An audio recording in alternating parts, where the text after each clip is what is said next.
make the stream.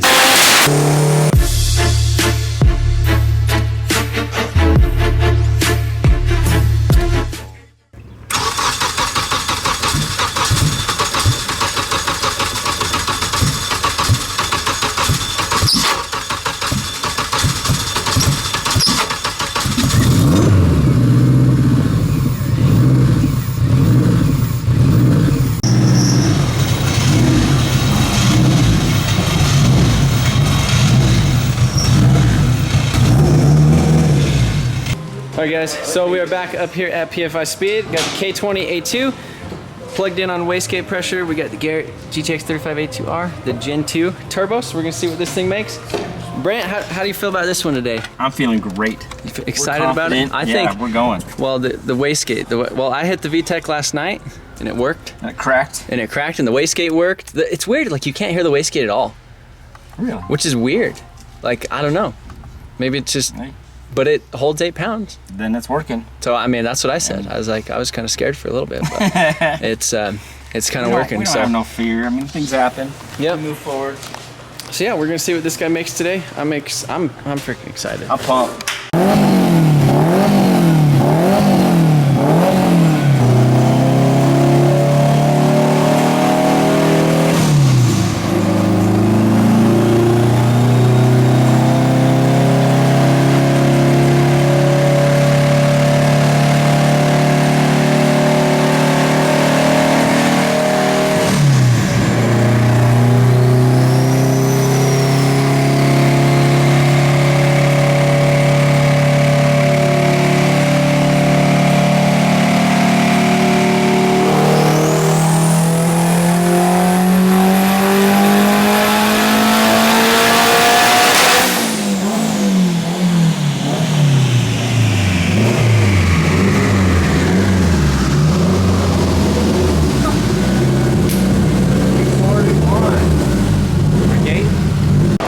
So that was the first pull on the dyno. It was creeping up to about 16 pounds of boost.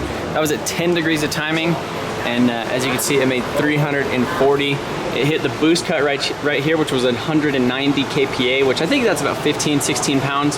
And that was at 7,800 RPM. So we still were going, because I think we were gonna send it to like 82. Or I think 75 is where it's cut right now. But I mean, definitely not bad for the first pull. Official. I can jump my own cars. I mean, instead of just buying a new battery, I'll just get a jump box so it works for every car. Yeah, it's like buying a new battery for every car you own. Buying one new battery. Well, go. It works for every car. Go plug it in. Get her charging. You're gonna need it.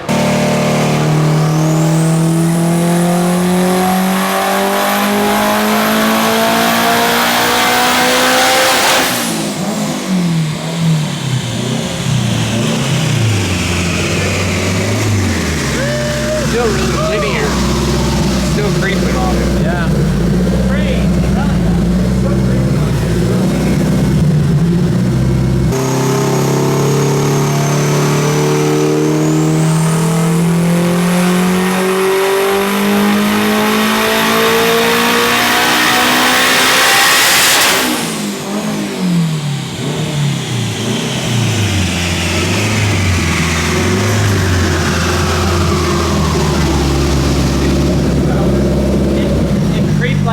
It's 50 horsepower. Like I watched the gauge, it was like green, and then it goes to red, like right at the very end.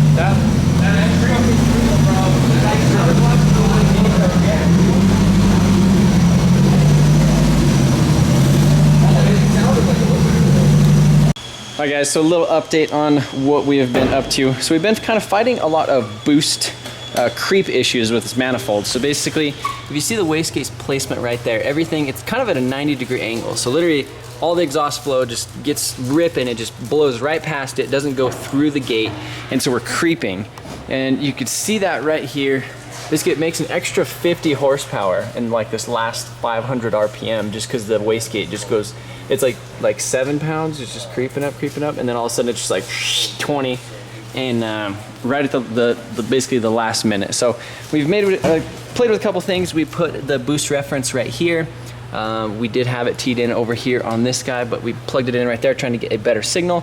We have not had the boost controller hooked up. So right now we're playing with some settings in it and getting it set up really, really soft in order to make a hit and hopefully not like make infinite boost. Can we test the invert the output? I did, and I couldn't get it to PWM. Yeah. So hopefully that works pretty good, and we keep her nice and safe. And then so right here we're basically making 7 pounds, but then it creeps to like 16 to make those numbers. So what we're trying to do is get it to bring 16 up right here and just carry it over, so you don't get like really laggy in between shifts and stuff.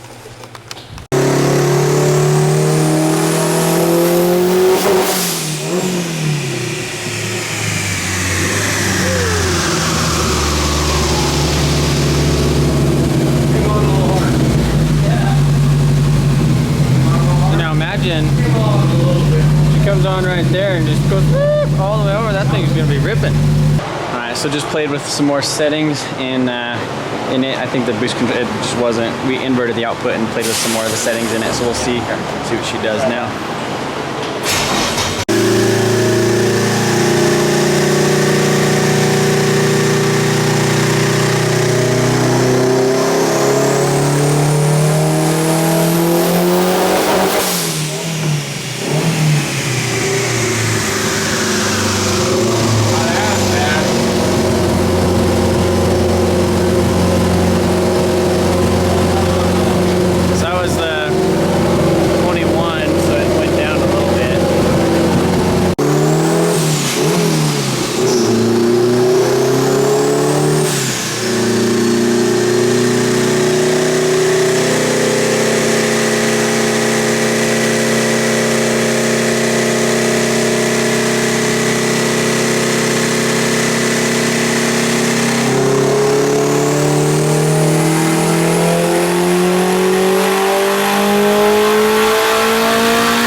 377. Tried for a second.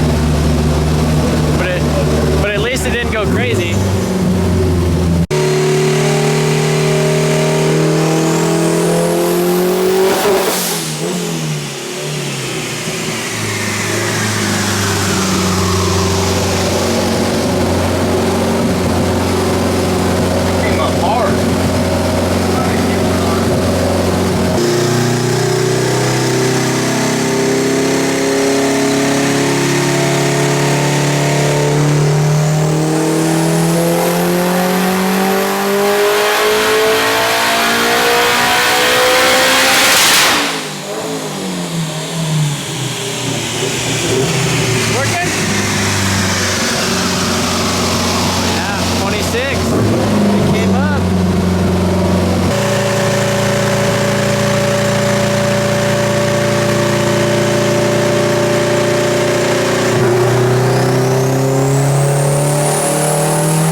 Alright guys, so that is kind of where we are leaving it. Like I said previously in the video, they are going through a couple zoning issues, so they can't run the dyno super late.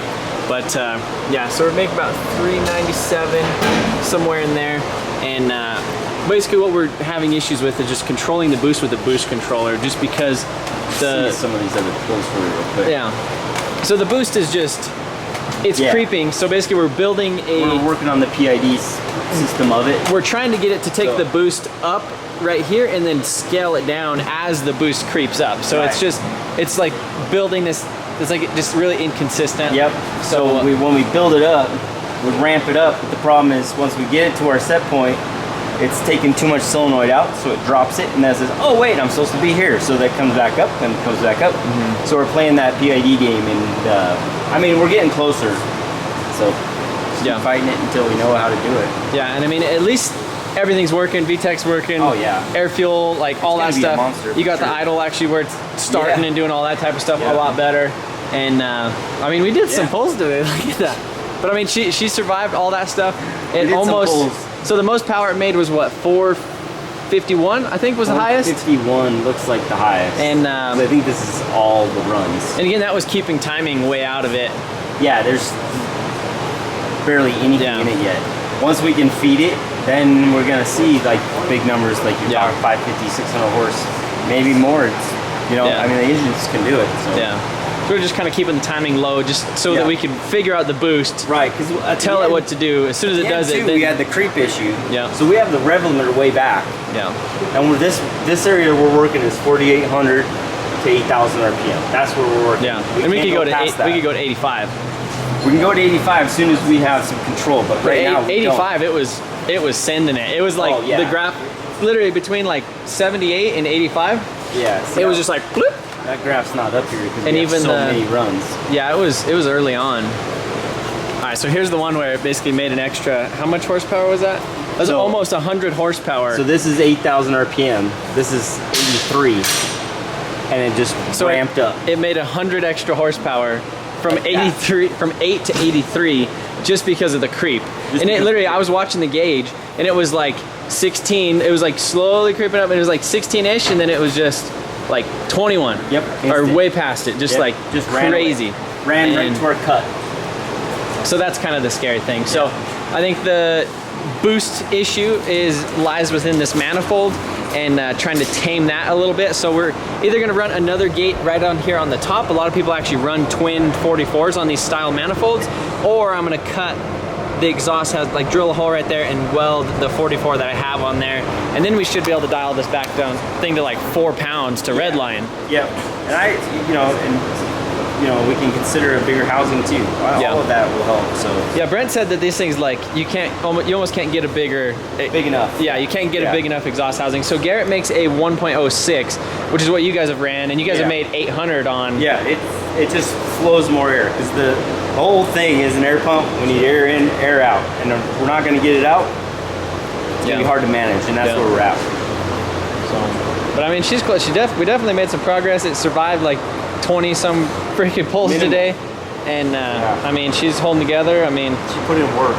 But and we found like the little quirks, little bugs, and sorted stuff out. So we're on the right track. Yeah. So it's a new system. Yeah. You know. Exactly. A lot of variables. And so we're not going to see that 600 horsepower Lamborghini killer number today, but this would probably smoke a stock Lamborghini right now. Yeah. Like a stock one. Not even trying. Like I want to go after like a twin turbo Lamborghini or something. Like that's what I want. I think that would be a lot of fun. From a dig. Yeah. That's right. It'll probably have to be a 2-wheel drive Lambo though.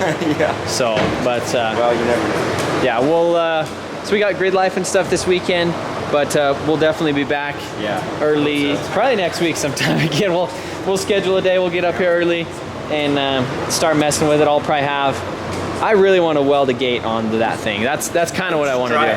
So it's in your head, so you should probably try it. Just to appease yourself. Yeah, because I think it'll work. Yeah, I believe it will too, because it's with the flow of the air too. So. Yeah. Well, if we put it like a 45 just right there, like it's gonna come straight out of that and out of the turbo, which is exactly what we need to do. Basically teed, so the air's just passing right on by. Yep. So right on, Brent. Well, I appreciate all the help today, and you fighting this thing for me. And like I said, we're gonna be back. That's right. Lambo killer, not yet. Not yet.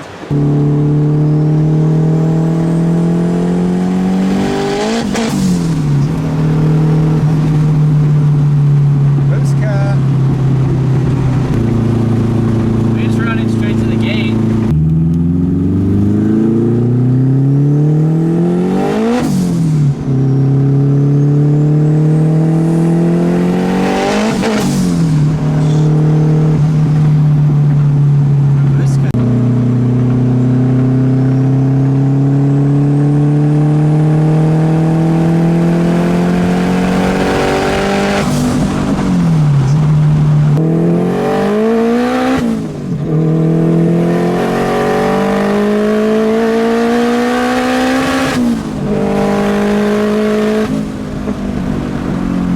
All right, guys, so we just got back to the shop, and as you've seen, that was our first rip taking this thing down the street. And I mean, this thing felt amazing. It was just hitting the boost cut like right away, pretty much like instantly as soon as it hit VTEC. So it was basically going to like 20 pounds, 21 pounds of boost, and just cutting all the power. So then I went ahead and put it down to wastegate, and it just is kind of doing that same. Well, I mean, obviously it's just doing that same thing where it's super linear. Like, I guess not. It's just super smooth and just creeps up, and it's fast. Like, it feels really fast for like the last like 1,000 RPM. But yeah, so definitely gonna get all this stuff figured out. There is another guy up in Canada. His name is AES Auto on Instagram. He could tell I was a little bummed out about everything, and he's like, dude, he's like, the ECU's fine. He's like, just go up there, play with it. He's like, it's awesome, it's amazing. So he's actually made 906 horse on all-wheel drive Mustang Dyno, and has ran a 950 at 155 miles an hour in his all-wheel drive hatch. And there's plenty left in his setup.